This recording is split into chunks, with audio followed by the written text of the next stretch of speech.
Welcome to my channel.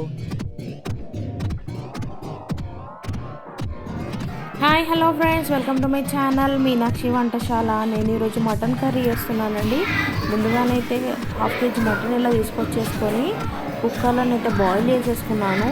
కాస్త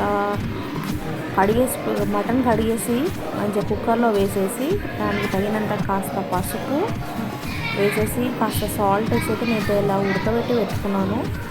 so దీంతో మనం కర్రీ వేసుకున్నాము. దీనికి చక్కగా గ్రేవీ రావాలి అంటే మనం చక్కగా ఆనియన్స్ వేసుకోవాలి, కాజు వేసుకోవాలి. కానీ నేనైతే ఇందులో కాజు పేస్ట్ బదులు బాదం పేస్ట్ యూజ్ చేశానండి.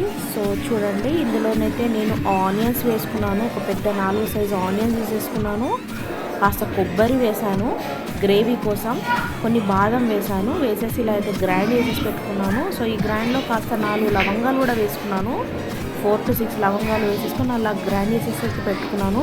స్టవ్ ఆన్ చేసేసి బౌల్ పెట్టేసి తగినంత ఆయిల్ వేసేసి హోల్ గరం మసాలా వేసాను. బిర్యానీ ఆకు కూడా వేసానండి కాస్త ఫ్లేవర్ కోసం. ఒకసారి కాస్త ఫ్రై అయ్యాక ముందుగా గ్రైండ్ చేసేసి పెట్టుకున్న పేస్ట్ అయితే ప్యూర్ అయితే ఇందులో వేసేసుకున్నాను. కాస్త చిటికెడు సాల్ట్ వేసాను. చూడండి, సాల్ట్ అయితే వేసాను నేను. కాస్త మగ్గనిద్దాము, ఇది కాస్త ఫ్రై అవ్వాలి. ఫ్రై అయినాక మనం ఉడికి పెట్టుకున్న మటన్ అయితే వేసుకున్నాను నేను. వాటర్ అయితే పడేయలేదు. ఇది కాస్త కుక్ అయిన తర్వాత ఈ నెక్స్ట్ కారపొడి, ధనియాల పొడి, మసాలా ఇదంతా వేసేసి ఇది కాస్త మగ్గినాక నేను ఇందులో ఇప్పుడు బాయిల్ చేసేసి పెట్టుకున్న వాటర్ ఉన్నాయి కదండి, ఆ వాటర్ వేసేసి ఇంకాస్త మగ్గనిచ్చాలి. చూడండి, ఆ వాటర్లో మనం తీసుకున్న వాటర్లో కాస్త ఉడికినట్లయితే చూడండి ఎంత స్టిక్కీగా వచ్చిందో మటన్ కర్రీ. చూడండి, ఆయిల్ కూడా ఎంత చక్కగా పైకి వచ్చిందో, ఎంత బాగుందో. మీరు కూడా ట్రై చేయండి.